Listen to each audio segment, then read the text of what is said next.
Hello again, Struckpub. Set the world on fire and watch it burn as you listen to the agonizing screams of your scorched foes. With the Scorcher Sorcerer build ready for launch for Diablo 4. If you were looking for a burning build where you see the enemy's HP go down, but you also detonate X% of that burning damage, well, this is the build for you. I've played it during the server slam in its inception without an ultimate. I was using Hydra instead, but obviously now the Hydra is removed. We have three defensive skills. We're using Firebolt. We're using Fireball not on your skill bar, but as an enchantment. That's why 3 points go there for Fireball and two upgrades. And again, three defensive skills and Firewall as a spam, as well as Inferno. Pretty solid, pretty fun. There are options for the enchantments. I'll talk about those eventually in the skill segment, which would be the first one in the video. And there are some unexpected ways you could go with the enchantments. But overall, the build is maybe a little bit too strong for tier 1 and 2, but maybe just for the server slam that was the case. On launch, it might not be. I'm a big fan of this build, except maybe the enchantment again feels a little bit too overpowered. But I hope you enjoyed. Buckle up, struck up, and let's go. So as you can see, I'm using Firebolt, Fireball only as an enchantment until you get the Firewall. You can use it as an active, but then you remove it from the skill bar because you would be spending your mana with Firewall. Then we have Teleport, Frost Nova, and Flame Shield as a 1 point in the active and 1 point in each upgrade, so 3 points in each of those. Total of 9 points for the defensive skills. No more than that. No conjuration skill. And we're using again the mastery skill. I need to remove this text. This is just left over. But yeah, we're using the mastery skill as our spender and Inferno, and we're going for the combustion passive. This is what the skill tree looks like. As you can see, we're not taking any passives in the core segment. Now that I've shown you this, I need to go back to my spreadsheet because it's easier to talk about certain things while we are here. Why am I taking this one?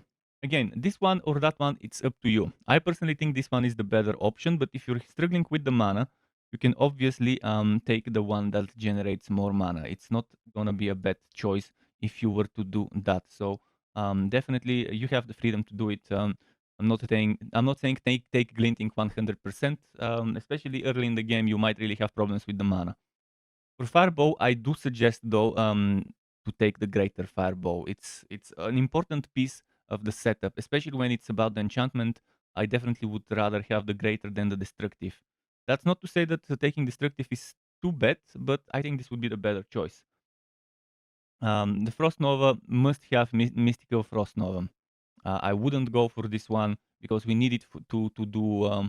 We need it to apply vulnerable for 4 seconds and 8 seconds against bosses. And since we have a unique item, not unique item, since we have an aspect that gives us an extra charge for Frost Nova, that's even better. That means for bosses you have 8 seconds, then another 8 seconds, and within that time you have double Frost Nova 15-second cooldown. And that's without even cooldown reduction. So with cooldown reduction, you should be able to keep bosses within those 16 seconds. You should have ready Frost Nova to be recast, at least one charge. Although it does make the cooldown longer, so this 15 seconds would be a little bit more. So without some cooldown reduction, you might have some downtime, considering that the aspect gives you an extra charge but increases the cooldown. Then there's Teleport. Definitely suggest Shimmering. The other one just doesn't fit with this build.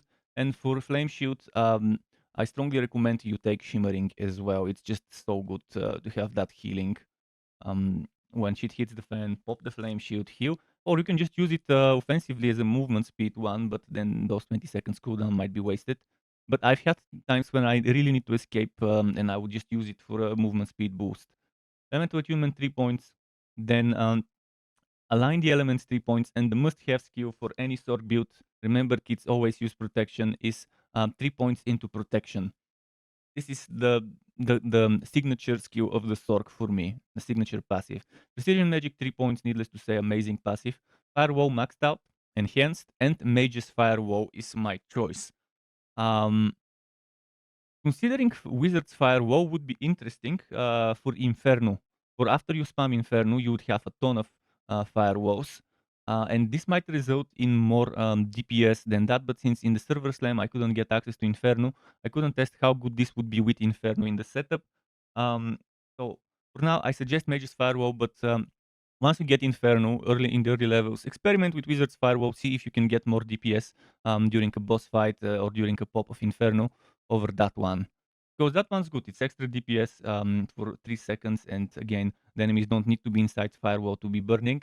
So you can still trigger certain things, but Wizard's Firewall would probably let you cast a few extra Firewalls, and that might end up better than this one. Ice Veil, just 3 points. It goes very well with Protection as a combo. Inner Flames, 3 points. Crippling Frames, 3 points. And Devouring Blaze, 3 points. This is very good for Pyromancy, especially burning builds. So it's just lovely for this. And then Inferno, Prime Inferno, and Supreme Inferno, needless to say, that's the ultimate that fits with the fire build. Fire Research, 3 points, goes well. Soulfire, 0. I think we'll be fine even without Soulfire. And then there's Endless Fire and Warmth. For Endless Fire, I put 3 points. For Warmth, I just put the remaining 2 points. And then we have 1 point into Combustion, which is the synergy for a burning build, for burning-based build. And the enchantments, as I mentioned, you want to use Fireball as an enchantment, but there are also a few other options. So let me quickly show you some of those. Like you can go Fireball, sure. And then for the second one, Firebolt, Meteor, Flame Shield are good options. Something amazing for you guys to try is if you can find from where to remove 3 points, put them into Frozen Orb and get Greater Frozen Orb. This would be extremely useful. So every time you cast a non-basic skill, you would have chance to cast another Frozen Orb. And I've tested this enchantment; it works like a charm. Maybe not with this build, but with this build, it could be still fun to see it happening. So definitely something that shouldn't be underestimated. For the unique items, I have selected 4 items, 4 pieces of equipment. The top pick would be Melted Heart of Selig, which gives you all resistance. Sure, it's an amulet, gives all resistance. It gives you this, gain 100% maximum resource. In addition, um, when you take damage, drain 3 to 6 resource for every 1% of life you would have lost instead.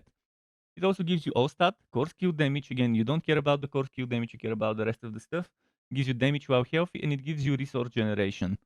So we're taking it for all that resource generation and for the mana shield. Because again, while we have barriers, we probably wouldn't even trigger this because we're taking damage to the barrier, not to the life. So having that extra maximum resource and being able to spam a bunch of stuff is nice, especially considering when you're doing an Inferno build. An Inferno lets you spam without mana cost. So let's say you have you barely have any mana left, but just enough to cast Firewall, and you pop Inferno, and then boom, while you're popping those Firewalls for those 8 seconds of Inferno, you could regenerate to 200 plus mana. So pretty nice.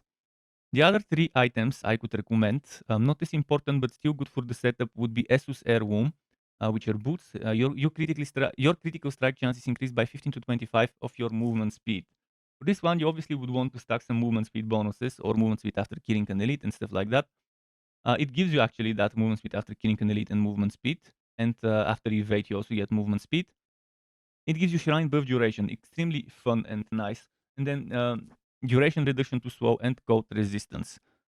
King Crest, needless to say, amazing item for every build out there, especially if you plan on farming a lot of materials from Helltide. Even if you use a different helmet for Helltides, this is the must-have item for Helltides.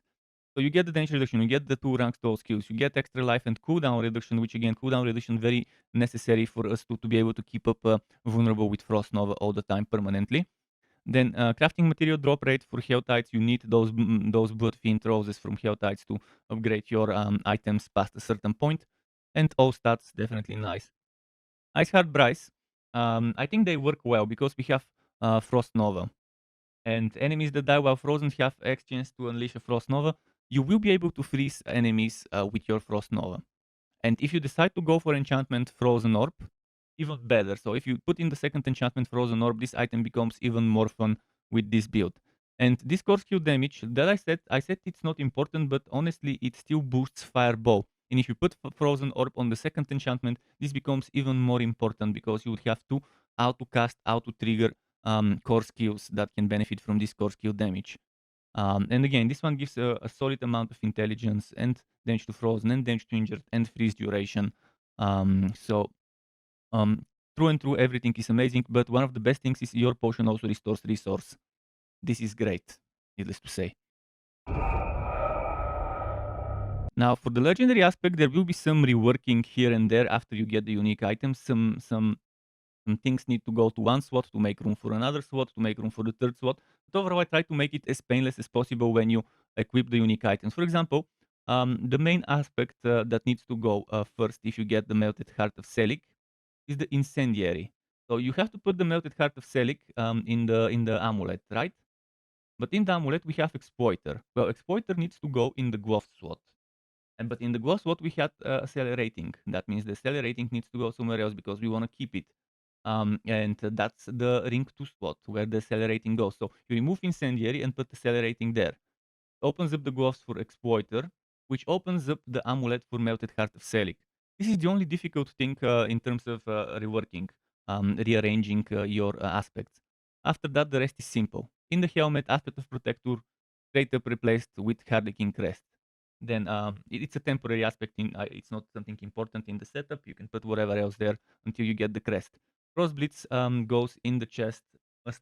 Must have item for that extra stack, extra cast of Frost Nova. Aspect of Unwavering goes in the pants until you get the Ice Hard Bryce. After that, it just gets discarded. We talked about the gloves, but in the boots, Aspect of Fortune, the one aspect that I really didn't want to lose is the Aspect of Fortune, but unfortunately, there isn't anything else I can sacrifice to put Aspect of Fortune in there. So Aspect of Fortune, use it until Estus Heirloom. After that, you have to lose that Wiki hit chance. But Estus Heirloom is just good enough to make it worth the sacrifice. Prodigy's aspect in Ring 1. In Ring 2, as we mentioned, Incendiary until you get the Heart of Selig and then you do the big swapperoo. Then Elementalist aspect in one-handed weapon, the main hand weapon. And aspect of Engulfing Flames in the offhand. And if you, for whatever reason, decide to not use an offhand, this needs to go away, but Elementalist needs to stay in the two-handed. I've put the notes here. I've also put the notes about this over here. So in the website version on my spreadsheet, you have information about those. This is what the aspects look like in general.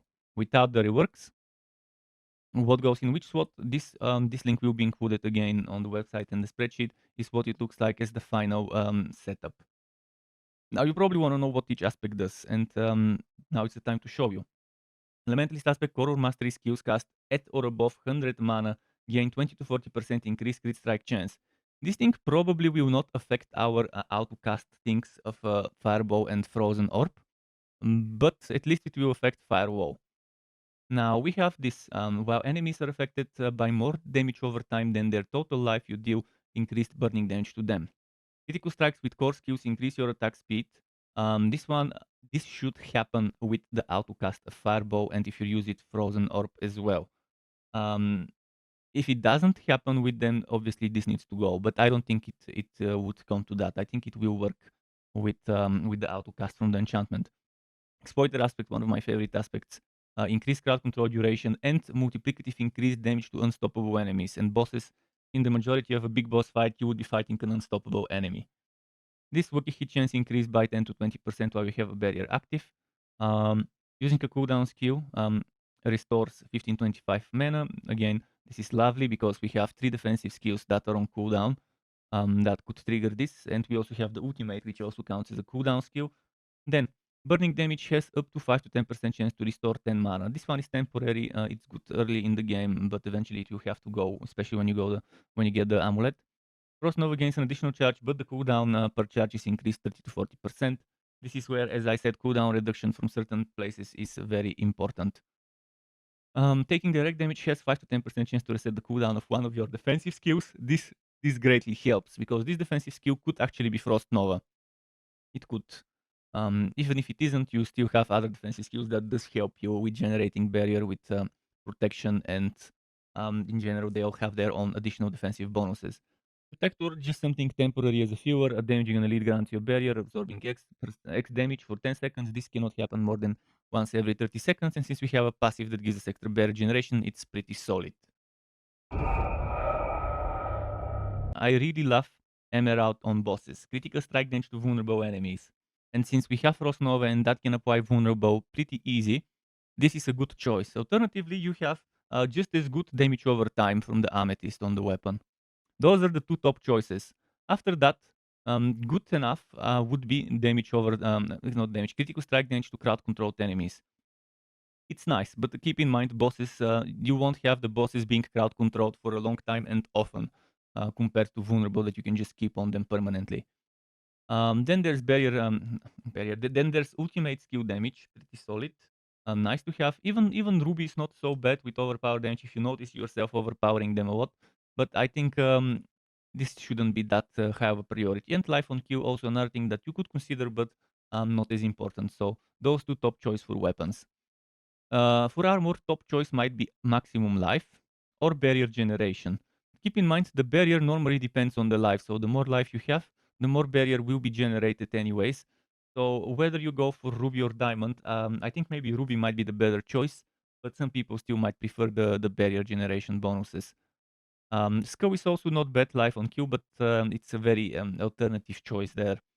And for jewelry, as always, diamond for all resistances, unless you really want a specific resistance much more than all resistances. There are a ton of gear rows in the game, 300-ish. I've summarized around 42, still a huge number. But again, I don't have the time right now to sort them by SWOT and to sort them by priority for each SWOT. But what I do have is a bunch of those are high priority here in orange, on my spreadsheet in white. And then this one in gold is the lower priority on my spreadsheet. This is in light blue. Um, what is important is to remember the important keywords to look for, which would be damage, critical chance, critical damage, worky hit chance, ranks, X ranks. Then there's again, resist to all elements pretty important. Elites, another important keyword. Then you have close enemies. With Frost Nova, you will be fighting against close enemies a lot of the time rather than distant. The approach of this build is close enemy fighting. Then crowd controlled enemies, something to remember. Vulnerable enemies, something to remember. And damage while healthy, while you are healthy. As well as barrier, a good keyword for us. And damage over time affected is another keyword. Now you have to combine those keywords like critical strike chance, critical strike damage bonus, critical strike chance, critical strike damage with pyromancy or fire skills. Keywords pyromancy and fire. It's very important to look out for those. Fire is the damage type, pyromancy is the category. Now, for other categories of the types of skills, mastery. Top choice is mastery. Second top choice is ultimate and core. Just as important.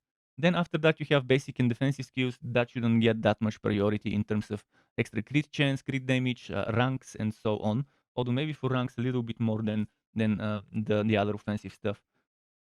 So again, damage with those categories, wiki hit chance, ranks to specific skills such as Firewall top choice, maybe Frost Nova second top choice for the cooldown, and Firebolt, Fireball, even Frozen Orb if you decide to use it as an enchantment, Flame Shield, Teleport, and so on. Then wiki hit chance with fire and burning damage. I've put burning as a keyword here. This frost cold damage, ignore it. I forgot to replace it with pyromancy fire. This should be pyromancy fire here. And this is fire burning. This also could be replaced with fire burning as well. Cube application works nice. It works nice because again, with Frost Nova, and if you decide to use Frozen Orb, it won't be bad to have that. Fire burning damage to elites, fire burning damage against elites with crit chances. Again, pretty good stuff. Damage after killing an elite, damage reduction after killing an elite, damage reduction from elites, and again, all those bonuses like damage to crit chance, crit damage for close, vulnerable, crowd controlled. Very good stuff. There's a lot of good stuff with barrier. Again, the full list, you can look at it on my website on strictclub.xyz, but you can also look at the spreadsheet and read them from here. As a build maker, the Paragon Boards is the thing that really tickles my brain. I really enjoy making that part of the build. It takes a while to figure things out, but it's super fun, and hopefully I've managed to squeeze the boards dry from everything they're worth. And as usual, I have this, the final setup, what it would look like with all the skill points spent, all the Paragon points spent. And this is what it would look like if you're, let's say, a level 87 sorcerer with 0 bonus points from renown, or if you have all 20 bonus Paragon points from renown. That means 5 levels sooner, at level 82, you would have this setup. Let's go through all the steps one by one, how I approach this. So we're going for here the intelligence, and as usual, I take this damage and life bonuses. I don't take this life. And then over here, we are rushing to the socket. And in the socket, I've put Adept, which for every 5 intelligence within range, mastery skills, which affects our firewall, gain 14.4% increased damage. And if you have 40 intelligence within range at least, you get 20% increased area for the mastery skill, which is such a good choice for firewall. And in order to get all the intelligence, we first want to do this. Do this intelligence here, this intelligence there, this intelligence here, this intelligence there. After you've done this, you can move on here, dex, int, again. And now you can do non-physical, dex, non-physical, int, and non-physical, non-physical. Stop at this point, go back here, dex, int, resistance, and resistance to all elements in int. And at this point, you're ready to move on those last 3 points and connect this to the Burning Instinct board. But the Burning Instinct board, I felt like it won't be as worth it to spend that many points just to reach this. Sure, this one is good, damage to burning enemies, damage to elites. Some of you might want to take it, and keep in mind, I actually took it, but I didn't take it right away. I returned for it. I focused on getting all my boards and getting all my sockets in place before I returned to fill in. So this one is the one that's actually worth going for because of those bonuses here not being bad on the way, and here being something okay. It's not the best, but it's reasonable, something to at least make it worth your time. So for this board, you want to get to the glyph socket as soon as possible, as I mentioned, and to put exploit. So you're going through here, so you can open up yourself to be closer to those bonuses nearby. Then you go here, dex, strength, dex, and boom. Keep in mind this requires every 5 dex to give you 7.2 vulnerable damage on targets. Also, there is a chance to increase your damage that you deal to a vulnerable enemy up to 10% for 6 seconds. And we want to take all the decks in this board before we move on. So now that you've taken this one, you want to get the other dexes, such as this one here. But since there's some good stuff next to us, let's take this one as well. Damage to burning, damage to burning, damage to burning, and intelligence. And now you're moving onwards to this cluster here. Willpower. You're taking this damage to burning, then damage reduction from enemies that are burning dex. You take this one and then dex. And next up, you have to get this point, but you won't be able to get it until you put another one here. So there are multiple ways you could do it. You could take that point and put it here and connect from here, or you could even connect from there. But I'd rather connect from here. It's straight up. So int dex and then int dex, and then int dex, int dex. Why do I put the int here and not here, or not the willpower? Because we want to be close to this one. We want to already have one step outside of the cluster for that. So you take this one step and then you take this dex and then you move on over here. Strength, dex, int, and so on, moving on to the elemental summoner. We don't care about elemental summoner as a board in terms of the legendary node. What we want from this one is the 54 willpower that the glyph cluster can provide us with. Each board has different amounts of willpower, strength, intelligence, etc. spread around that socket. This one has 54 willpower we can take. And I want to put here the torch. With every 5 willpower within range, you deal 9.6 increased burning damage, and you also deal 2.5 increased damage per nearby burning enemy, up to 12.5% with 5 of them. So what you need to do here is those 2 points are missing. Wait, were those points missing here? Yeah, they were missing here. Okay, I'll have to see from where to remove points for the final setup later. There shouldn't be a problem to find it eventually.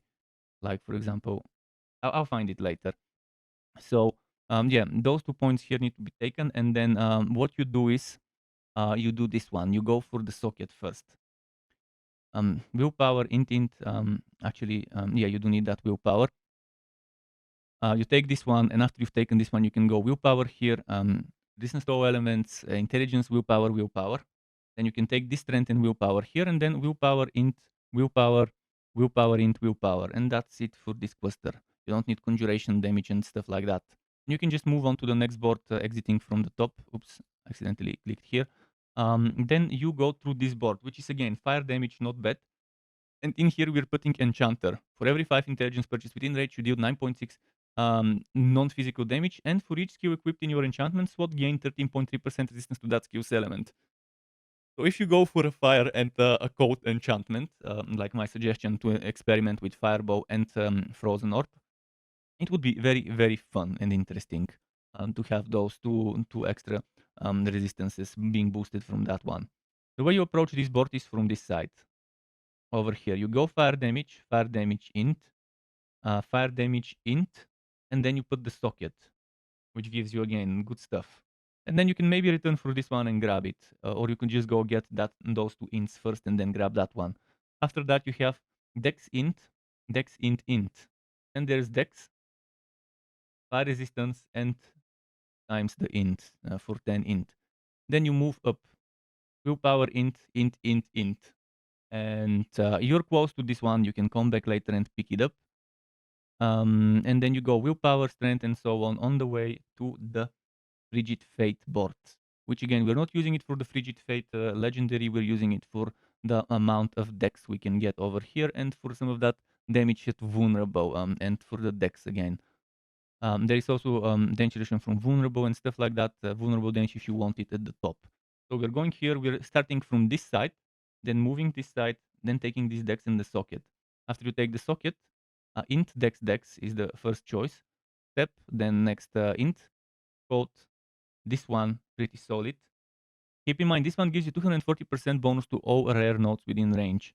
I rarely use those, but in this case, I thought it would be nice to use one of those. It also gives you 10% increased damage for 4 seconds after casting a defensive skill. And since we have 3 of them, and one of them even has multiple charges, it's a lovely synergy. So we're boosting the vulnerable damage and intelligence here. We're boosting the cold resistance and intelligence there. And we only need 25 dexterity here. We don't need to take all of the rest of it. So we take that dex, and that brings us to 29. I mean, even if we remove this, it's going to be 22. So that's all the dex that you need. And it's decent because there's other good stuff in this board. And as I mentioned, at this point, we are moving on to the filling, which is, this is what it looks like. I would look into those 2 points, and I would post the right links to see from where I would have removed the points. So there are multiple clusters I took. I took some of the stuff here for maximum life and mana. Maybe that's from where I might sacrifice some points, and instead of taking that, I can put them into another cluster. But I would recommend going for the elite bonuses first. So get those bonuses to elites. Then on the way here, take Burning Instinct, taking this damage reduction, this fire resistance, and then you can branch out here for chance to execute and attack speed, which affects casting speed. And then you get the damage to elites here, or the damage reduction from elites. If you don't think you want that damage reduction from elites, that's fine. Those are actually places from where you can save some points, and that way you can actually put those 2 points here and maybe get some other stuff up there. For example, over here I've taken the damage reduction from vulnerable damage cluster. Over here we have cold resistance stuff, damage reduction from vulnerable. Over here we have potion, healing, and life. And again, more life means more barrier. Here again, healing over time, potion healing. Here we have fire resistance, damage reductions from enemies that are burning. There are options of things that you could check and take with those points. So again, I'll give you the link with the final setup. Maybe I'll remove those points, as I said, and invest into something else for it. To get notified when I upload more content like this one or other builds and guides for Wooter and not so Wooter games, you can subscribe to my channel and hit that bell button to not miss out on notifications. As well as keep in mind there's something called memberships on YouTube, which lets you be a paying member for my channel to get access to perks such as emotes and badges made by me, as well as the option to get one-on-one tutoring for the very basics of Adobe Photoshop, Premiere and After Effects. And memberships can be cancelled at any time if you no longer wanna be a member. Thanks for watching all the way until the end. Struck up, keep it cool until next time, and goodbye.